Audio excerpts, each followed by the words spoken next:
बिल्कुल। नमस्कार सभी को। शिल्पी गोयल, डाइटिशियन। सबसे पहले तो एज अ पेरेंट अगर हम ये देखें कि हम किस तरह की अपब्रिंगिंग दे रहे हैं, तो बच्चे जो होते हैं ना वो उस चीज़ों को बहुत जल्दी से ग्रास्प करते हैं और वो आगे चल के वो जब सिटीज़न बनेंगे तो वो सब चीज़ों को वही फॉलो करेंगे। तो मुझे ऐसा लगता है कि जो आजकल सबसे बड़ा चैलेंज है वो ये है कि हम इतना ज़्यादा सोशलाइजिंग करते हैं जिसके कारण जो हमारा खान पान है वो लेट नाइट का सोना और फिर लेट उठना, ये एक बहुत बड़ा चैलेंज आता ही है। जिसके कारण जो बच्चे हैं ओवर ईटिंग जो हो रही है उसमें भी सबसे ज़्यादा देखने में आता है कि जो फैट बढ़ता जा रहा है और फिजिकल श्रम वाकई में घट गया है।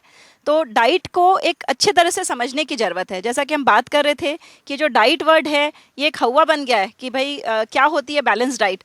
लेकिन बहुत ही सरल शब्दों में अगर बात करें तो अपनी बॉडी की एक समीकरण को समझना है कि हमारी बॉडी की कुल 4 ज़रूरतें हैं। अगर हम उसको शॉर्ट में बात करें तो कुल 4 ज़रूरतें हैं हमारी बॉडी की। अगर हम उन चीज़ों को समझ लें तो बड़े आराम से हम अपने आप को fit and healthy, medicine free रख सकते हैं। तो अगर सबसे पहली बात करें तो डेफिनेटली आप क्या खाते हैं दिन भर में, उसमें बहुत इंपॉर्टेंट रोल प्ले करता है कि हम पैकेज्ड और जो कन्वीनियंट फूड है उसकी तरफ जो जा रहे हैं या ऑनलाइन जो ऑर्डर करके हम जो बाहर का भोजन ले रहे हैं वो उसको अवॉइड करें, कम करें।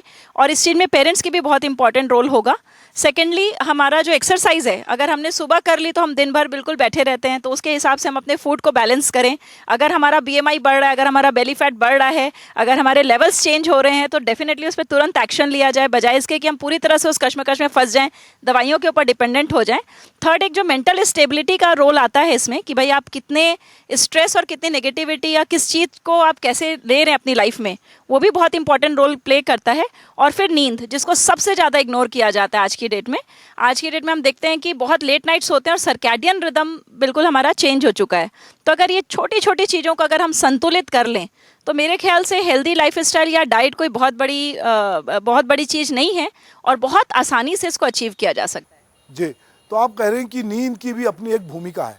तो एक व्यक्ति को कितने घंटे की नींद लेना चाहिए और उसकी दिनचर्या में यदि वो सुबह से रात तक है तो उसके खान पान की दिनचर्या किस तरह से होनी चाहिए? सर, अगर नींद की ज़रूरत की बात करें तो जब बच्चा जन्म लेता है उससे लेकर के बड़े होने तक इसकी नींद की ज़रूरत अलग अलग स्टेज पे अलग अलग होती है।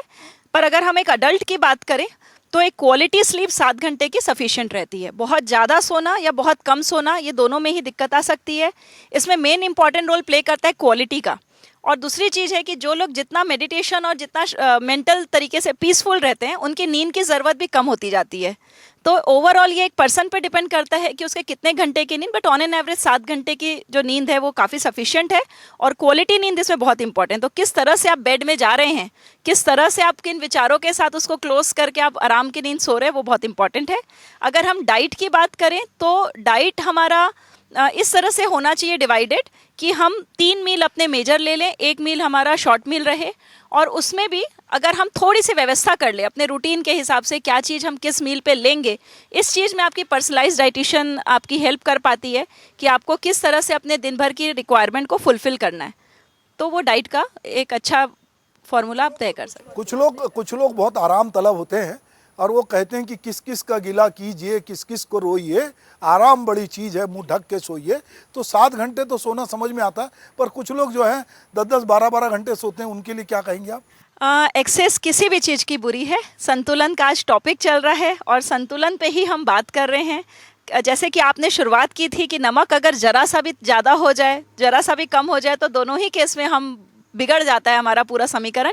तो उसी तरह से इन्हीं सब चीज़ों को देखते हुए हमें भी समझना चाहिए कि excess of sleep is also will make you lethargic and आलसी। अच्छा, दूसरा एक बात और बताइए मुझे, ये लोग जो थोड़ा हेल्दी हो जाते हैं फूड खा के या किन्हीं भी कारणों से, एक फैमिली होता है, फिर लोग आजकल बहुत तेज़ी से कहते हैं मैंने 2 महीने में 12 किलो वजन घटाया, मैंने 15 किलो घटाया, मैंने 20 किलो घटाया। तो ये जो अचानक से वेट रिड्यूस करते हैं और खान पान बदल देते हैं, कुछ लोग कहीं बेंगलोर जाते हैं, कोई इधर जाते हैं और अपना वेट घटा के आते हैं, फिर मालूम पड़ता है कि 2 महीने फिर वो भर भर के खा रहे हैं और फिर जैसे थे वैसे। ये क्या है ये पद्धति? देखिए, जैसे अपन को एक नया कपड़ा पहन के अपने आप को अगर हम बहुत ज़्यादा हैंडसम समझे लेकिन आपकी अंदर की मानसिकता नहीं बदली, तो ये बात बहुत ज़्यादा इंपॉर्टेंट है कि आपका एटीट्यूड बदलना चाहिए, आपकी आदतें बदलनी चाहिए।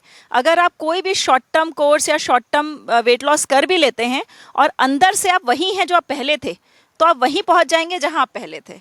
तो अंदर से बदलाव बहुत ज़रूरी है। तो आपकी आदतों में बदलाव धीरे धीरे ही आता है। It's a sustainable and step by step process. तो आपको धीरे धीरे पहल करनी चाहिए अपने आप को ठीक करने की, वन एट अ टाइम। एक एक हैबिट पे जब आप बदलाव करेंगे तो it's all about your habit. मतलब अगर आपने अपनी हैबिट पे बदलाव कर लिया तो 5 से 10% भी बदलाव करके आप बहुत अच्छे सस्टेनेबल रिजल्ट्स ला सकते हैं।